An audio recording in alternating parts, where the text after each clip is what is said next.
Jaya Radha Madhava Kunjabi Hare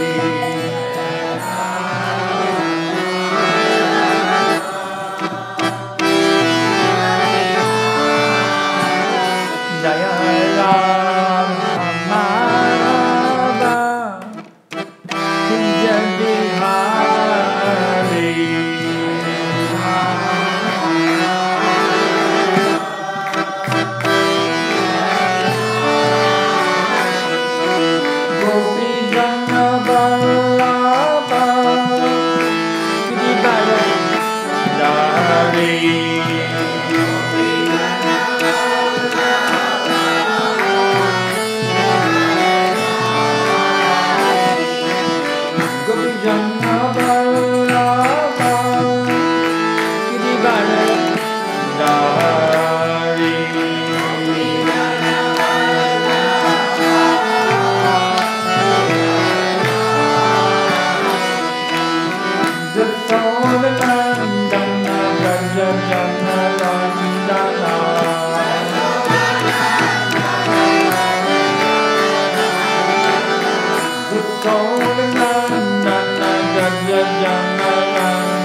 Jayam Vishnu Ban Paramaham Zabariva Jagacharnjam Astadarasadasi Śrīmad His Divine Grace Srila A.C.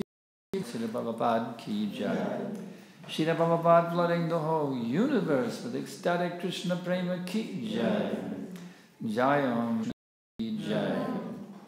Anantakoti Vaishnava Vindya Ki Jai. Nama Gadadhar Shivasari Gaura Bhakta Jai. Mayapur Dham Ki Jai. Navadip Dham Ki Jai. Samaveta Bhakta Vrinda Ki Jai. Gaura Premananda. All glories to the all glories to Shishi Guru and Gauranga. All glories to Satiri Gauravani Pracharani Sheshashin. Third canto, chapter 32, Entanglement and Fruit of Activity. Om Namo Bhagavate Vasudevaya. Om Namo Bhagavate Vasudevaya. Nivritaya Sva Daraptena Vritti Dharma Nirvata Bhavishuddhena Chetasa Amaptena Sattvena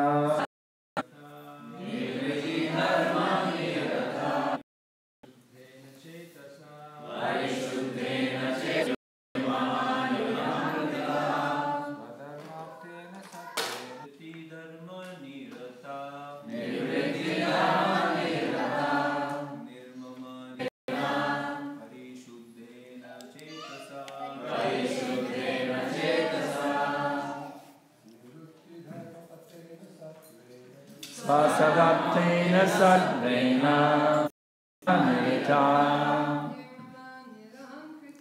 Nena Chetasa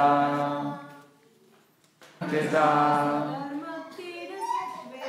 Sadartena. In religious activities for detachment, niraproprietorship, niraham krita, aptena, purified, chetasa, by consciousness. Translation: in detachment and without a sense of proprietorship or false egoism, one is post material duties, he can easily enter into the kingdom of God. For detachment, there are two kinds of religious performances. One is called pravritti dharma, which means the religious activities performed in the real world has the sense of overlordship. This is called pravritti. But the opposition, the consciousness, one has no proprietorship claim, nor is one situated in the false. With pure consciousness only can one enter into the kingdom of God. Materialistic persons in their elevated Vandeham Shri Guru Shri Agrajatam Sahagana Raganatam Vitam Tam Sajivam Shri Radha Krishna Padam Sahagana Lalita Shri Srimate Bhaktivedanta Charine Nirvishesha Shunyavadi Dharma and Pravritti Dharma. There's also what is called fear and no fear. They cannot become fearless because they have an agenda. The path of Pravritti Dharma, who simply serve Krishna to please him, they are fearless. It's like Prabhupada's name, Abhay Charan. When it becomes fearless, so to speak, then you can please Krishna in any situation. You can be helpful. If your only agenda is to please Krishna, then you become fearless. So this is what is being taught. This verse is very, very powerful verse. By executing one's occupational duties, acting with detachment, And by thus executing so-called material duties, he can easily enter Krishna consciousness. He has only one except to please Krishna. So what may appear to be a duty, station of devotional service, is not actually a material duty. In other words, one becomes transcendental to all material duties. He's simply in one's constitutional position. That's described by Chaitanya Mahaprabhu, Jivera Svarupa Hoy Krishna. So your constitutional position, that is your Svarupa. What is your actual identity, who you are actually beyond all. This is a most wonderful process coming from our great acharyas coming down to us. How to get free from this false sense of proprietorship, the false sense to enjoy, when there is no enjoyment. Actually, if you analyze it completely, you'll see it's a hellish nightmare. Here I am, an eternal being, but I'm forced to that we're happy here. This is called Maya Sukaya. Illusory happiness, where there's no enjoyment. So we invent the idea of enjoying here. But there is no enjoyment here. Absolutely none. There is no. The Lord enjoys unlimitedly, even though He's in that place where there is no enjoyment. Because He reconciles Hare Rama, Rama Rama, Hare Hare. By serving the Vaishnavas, by working together as a core. That's a very important thing. I remember when I first joined, one of these senior devotees came down from Dallas, and he said, "You're only supposed to love Krishna. Don't love the devotees, that's Maya. You only can love Krishna." I was thinking, that sounds really weird. You can't love the devotees? What is this? But I couldn't say anything. I was just a young bhakta. This is a Brahmin. He had a thread, and I'm just some uninitiated bhakta. What can I say? The Brahmin says, But then later on, a few years down the road, a book came out from Prabhupada called the Upadesh Amrita, the Nectar of Instruction. And in that book, Rupa Goswami describes the 6 kinds of exchanges. What kind of exchanges with devotees? Loving exchanges. I went, yeah, I knew it. I knew you're supposed to love devotees. You're supposed to love the devotees. You're supposed to serve them. You accept service sometimes from them. You serve them prasadam. If they serve you prasadam, you gratefully accept it. You inquire from them. You reveal your mind to them. Yeah, you're supposed to love devotees. So, loving the devotees makes sense, because if you're going to join a spiritual family, how you can do it without love? You see, there has to be loving relationships. Family means loving relationships. So, what happens here when you actually love the devotees? Because they are Krishna's representatives, that love goes to Krishna. In fact, Krishna said, it's better to love my devotees than it is to love me. Prabhupada always quoted the English saying, if you love me, you love my dog. He said, the spiritual master, he is the dog of God. If you love God, then you have to love the dog. The spiritual master is the dog of God. So it's really a fact. That's a way you can connect. Just imagine you're going for a walk in the park, and some big famous personality happens to be there in the park walking his dog, but he's surrounded by all the bodyguards. You can't get close to him. But then his dog kind of gets free and runs around the park a little bit. And the dog comes up, and you pat his dog on his head, and his dog likes you. And then he comes up. Oh, my dog likes you. Okay, what is your name, sir? Pleasure to meet you. You're a big person. So that is the great beauty, the great mercy of Vaishnavas, you see. Because by developing loving relationships with Vaishnavas, then Krishna says, he loves my devotees, you see. This person loves my devotees.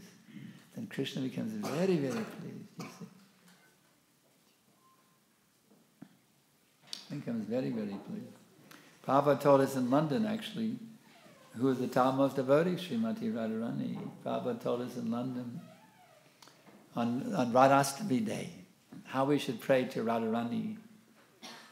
That my dear mother, we address her Prabhupada as Mother Radharani. Very respectful. Sometimes the devotees say, well, we shouldn't call the ladies Mother because they feel we're being, we're discriminating, But actually, that is the greatest respect. My dear mother, Prabhupada said, my dear mother Radharani, please tell about me to your Krishna. Prabhupada teaches us to approach Krishna through Radharani. Just like in the Hare Krishna mantra, what is the first two syllables? Hare. We're first calling out to Mother Radharani, you see. Hare Krishna, not Krishna, but Hare Krishna. We're first calling to Mother Radharani. So Prabhupada said, you pray like this, my dear mother, please tell about me to your Krishna. Radharani is very, very soft-hearted girl, you see. Krishna, sometimes he may not be so soft, but Radharani is very, very soft-hearted girl.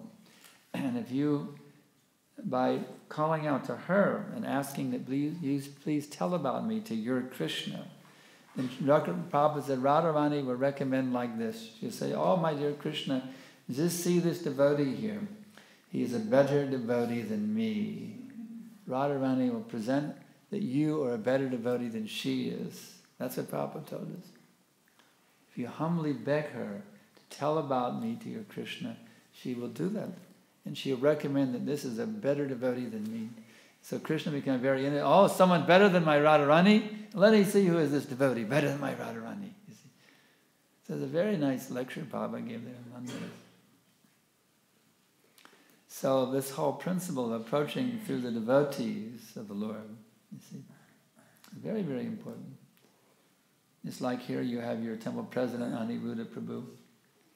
This is how Prabhupada trained us. We should approach, take the temple president as the representative of the spiritual master. Prabhupada told me like that in one letter to how you should serve the temple president. You see, it's a very important position, temple president. He's a representative of the spiritual master. Someone should serve him very faithfully, with love, you see. So in this way, by serving our authorities, by serving our fellow devotees, you see, we actually learn how to develop a soft heart. We get over this hard-hearted, lusty, angry, greedy, sort of lazy, mentality. We learn how to actually love. This love is so important thing. I remember coming from the background of the hippie movement. I was a very lazy fellow. Didn't want to work a job, very lazy mentality, being a hippie. That was our thing, being lazy, And, but I knew it's not good. Prabhupada said, don't be a lazy fellow. So I felt really bad, I'm really lazy. How can I get over this lazy tendency? I was really worried about it. So that we went to one festival at New Vrindavan, and one of the leading sannyasis there was giving a lecture. So I asked, how to overcome laziness? And his answer was so profound, I've never forgotten that answer. It was a 2-word answer. This devotee was very good at giving sutra-like answers, very powerful sutra-like answers. He said, by love. And I went, wow. I was thinking it's like, by working hard. I was willing to take it, but I didn't really want to hear that. But when he said by love, I went, my heart just melted. Wow, that's right. If you love someone, it's not work. It's love, you see. It's like, how hard does a mother work with her baby child? You say, why are you working so hard? And she said, not working hard. I'm just taking care of my child, you see. If you have love and affection, you'll be absorbed 24/7 in rendering service. And you won't feel like you're working. It's just the flow of love from your heart, you see. So this is a very important principle, this loving feeling amongst the devotees, loving feeling for our authorities, for our temple president, for our spiritual masters, you see. This loving feeling is very important, because then we learn how to serve spontaneously, like Instead of just being told, do this and do that and do this and do that. And if you're not told to do something, you don't do anything. You see, that's neophyte consciousness. But one actually learns how to love, and spontaneously you will step forward to do this and do that. It's the ecstasy of loving relationship. So this is what we need in our society more and more and more and more, this spontaneous loving mood. How can I serve you? One of my godbrothers, he was giving a lecture one time in Vrindavan. He was telling about Prabhupada's sister, Pishima. Her name is actually Bhavatarini, but we wouldn't, that's too familiar. We call her by her initiated name, we call her Pishima, her auntie. She's our spiritual aunt. So she had a wonderful quality of wanting to serve the devotees. She used to say, what will you eat? She just wanted to cook and serve the Vaishnavas. What will you eat? What will you eat? She always wanted to serve. This was her great ecstasy. And she was so humble that when she'd be sitting in the temple room hearing a lecture, when she'd get up, she'd wash the place where she sat, feeling she contaminated the floor by sitting on it. So she used to wipe the area, wash the area where she was sitting. She was so humble. She really felt that way. It wasn't artificial. That was her feeling. I'm a very contaminated person, you see. So we can learn from these great souls how to feel very humble and to always be in that mood of loving service. This is how our movement will expand all over the world. We really master this mood of love, loving relationships, then nobody will be able to resist the charm of this movement. This movement will just be like a magnet attracting the whole world. When we can all master this loving feeling, you see, for each other, for our spiritual masters, for Krishna, for our authorities, this loving feeling will bring about a tremendous increase of our movement. Prabhupada said, even if we can get 1% of the world Krishna conscious, or even he said even less than 1%, there will be peace in the world. So what's the world population? I believe it's 75 billion, so that's what's 1% of 75 billion? 75 million? Any mathematicians here today? I think it's 75 million. I can double check my math. So that means even if we can get 50 million people attracted to this movement, there'll be peace in the world. Can you imagine?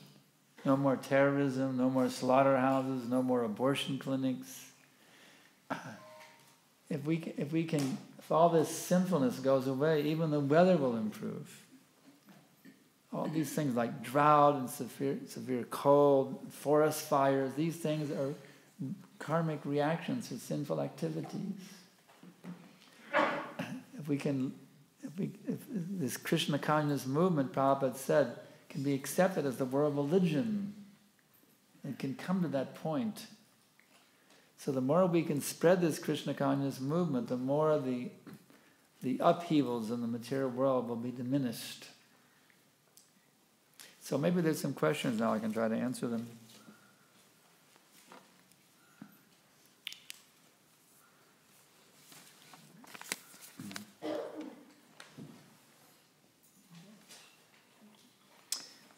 This looks like a child's question. They're always the best. The kids' questions are always the best. So innocent. If you read Bhagavad Gita as it is, and Bhagavatam, what will happen to you?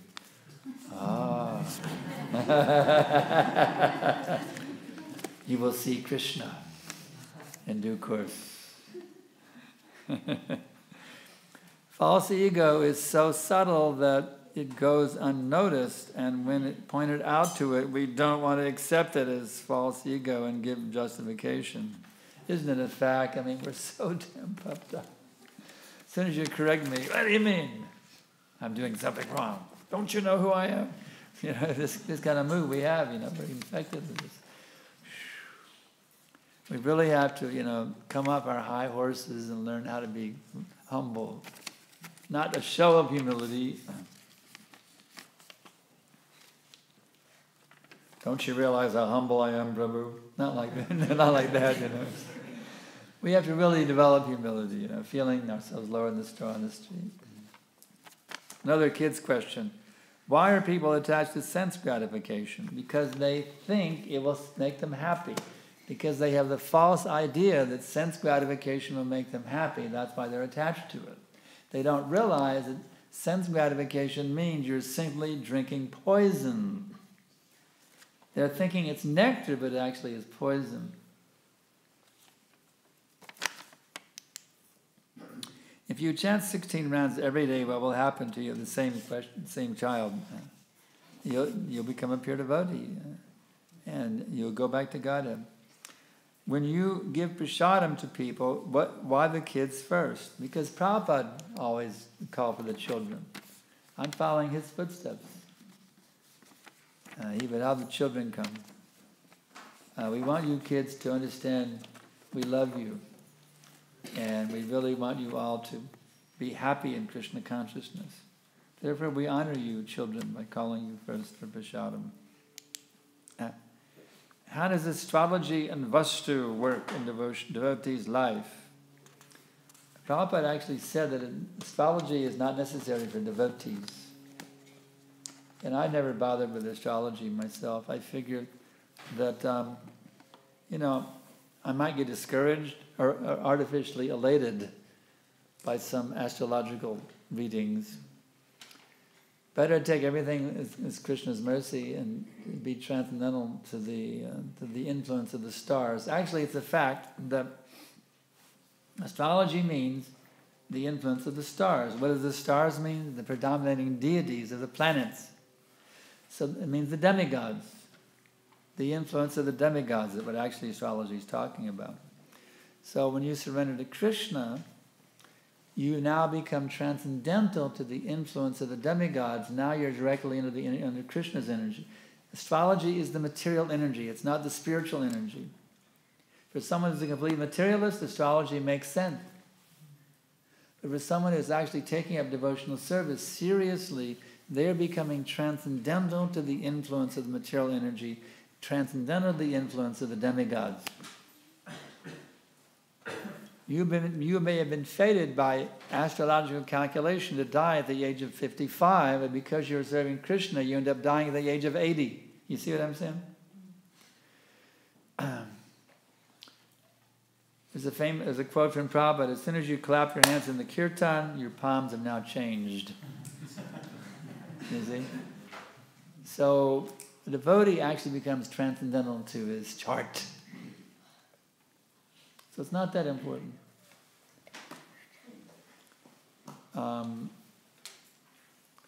They say, well, you do an astrological thing when you get married. Well, I didn't do an astrological thing when I got married. My GBC man suggested that I might like to marry this girl over here, Vishnupriya Devi Das. And he thought it was a good match. And I thought about it. I said, yeah, I think it's a good match. And that was it. You see? And it was a fantastic match. No astrological joke. I can't imagine a better match for me than Vishnupriya Devi Das. So, astrology is not really that important. Not really that important.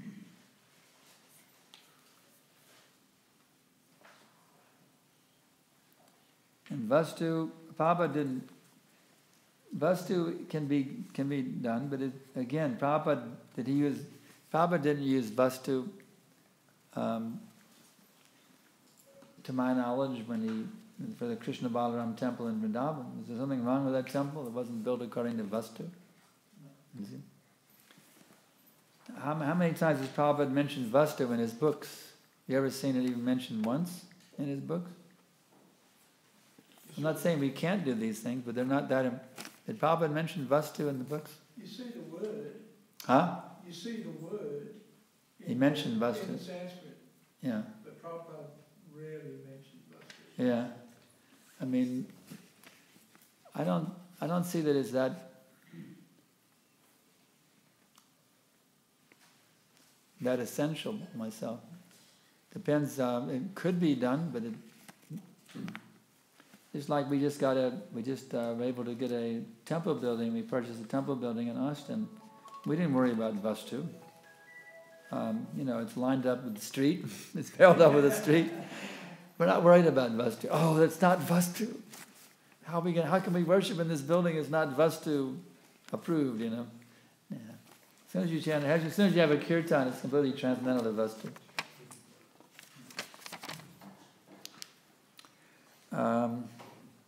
How do we progress from the sense of duty to the sense of love toward the Supreme Lord, especially when we are going through a tough testing time in our life? That's a really nice question.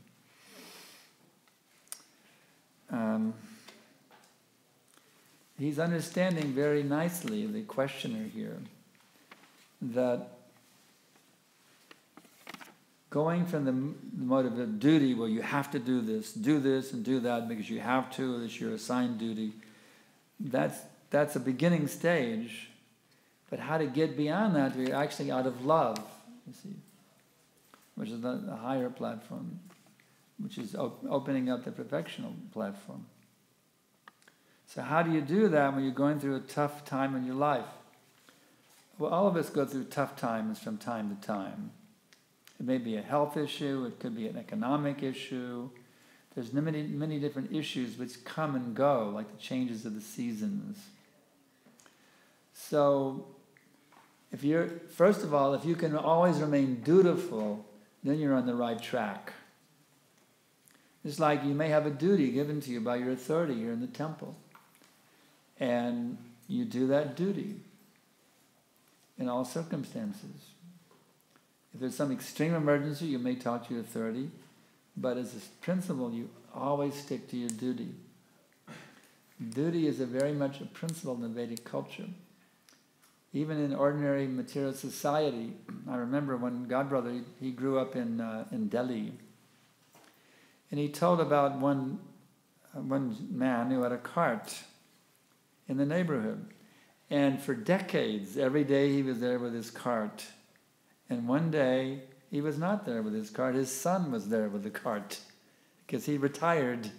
And now his son took over the cart for another few decades, you see. It was duty being passed down, you see. So at least if you can act on the platform of duty, being very, very, it's like we have our regulative principles. We have our japa mala, we have our morning programs, we have duties that Prabhupada has given us. Our book distribution duty, our Harinam duty, Prashadam distribution. We have so many duties that Prabhupada has mercifully given to us. We accept them very dutifully and very surrendered, and through all varieties of happiness and distress, heat and cold, or whatever it may be.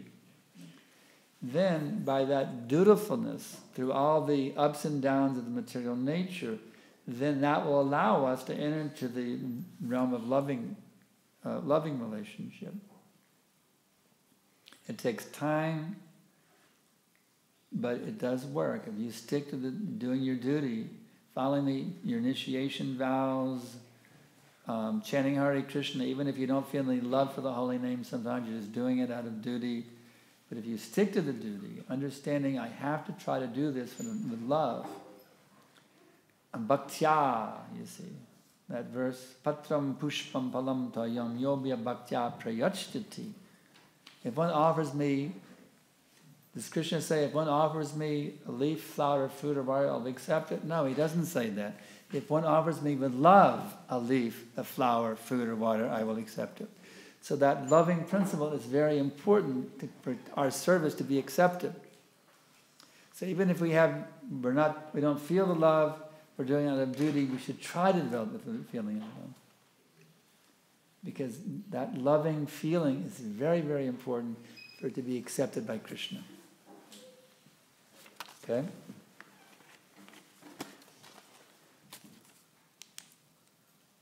Sometimes we are faced with unfortunate situations where we find conflicts between devotees. How do we act so we do not disturb any of their spiritual lives and resolve it?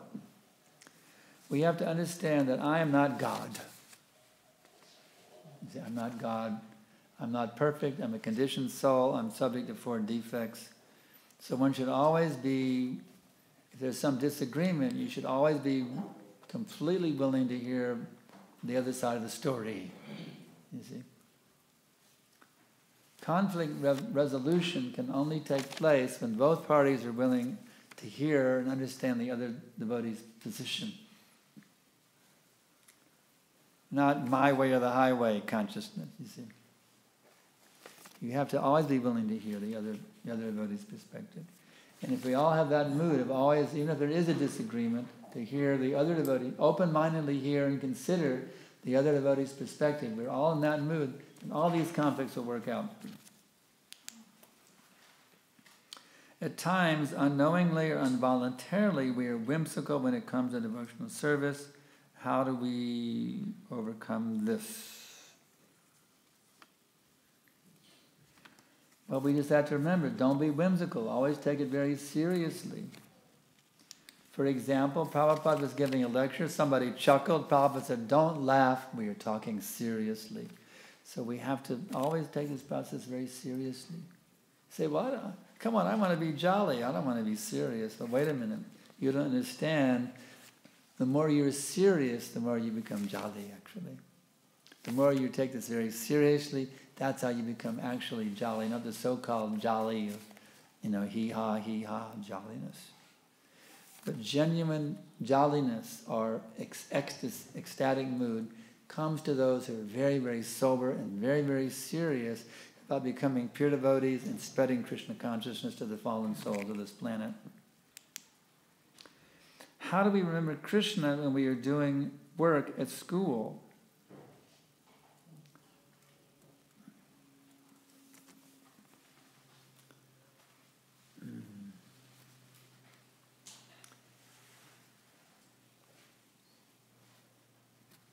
That you have this question it means you're on the right track.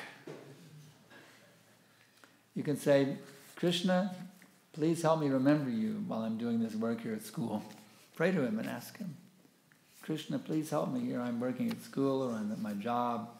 Please bless me, my dear Krishna, that while I'm doing my work or here at my job or here at school, that I can be always thinking of you and remembering you in the mood of offering the result of all this to you. Beg Krishna to help you.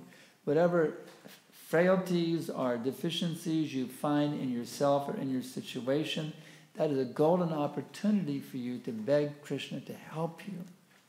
You think Krishna can't hear? Do you think he doesn't care? Krishna hears every prayer you speak, and he cares about you more than you can even begin to imagine. So you just have to beg Krishna to help you, and he will, guaranteed.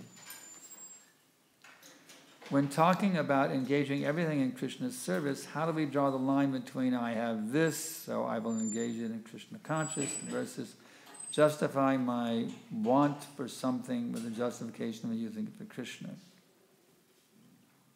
In other words, I'm giving $100 to the temple. I really like to have $1 million to give to the temple. So I'd really start thinking, I'd like to become a millionaire. Instead of thinking about pleasing Krishna, I start thinking of becoming a millionaire. So I can get sidetracked in that way, you see. I have to become wealthy, and then I will conserve Krishna very nicely. No, whatever you have now, engage it fully in Krishna's service. That's the key. Because if you just go off and thinking, well, once I become successful materially, then I can serve Krishna. Well, you get sidetracked, you lose your Krishna consciousness. But if whatever you have now, you engage it in first-class service to Krishna, then Krishna will give you more facility, more facility, more facility.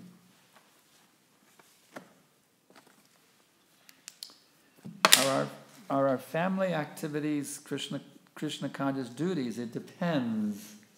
If your family is worshipping Krishna, having kirtans, having arati, having readings from Prabhupada's books, having only prasadam in the house, coming to the temple as often as possible, serving the mission of Lord Chaitanya, your family activities are in the spiritual sky.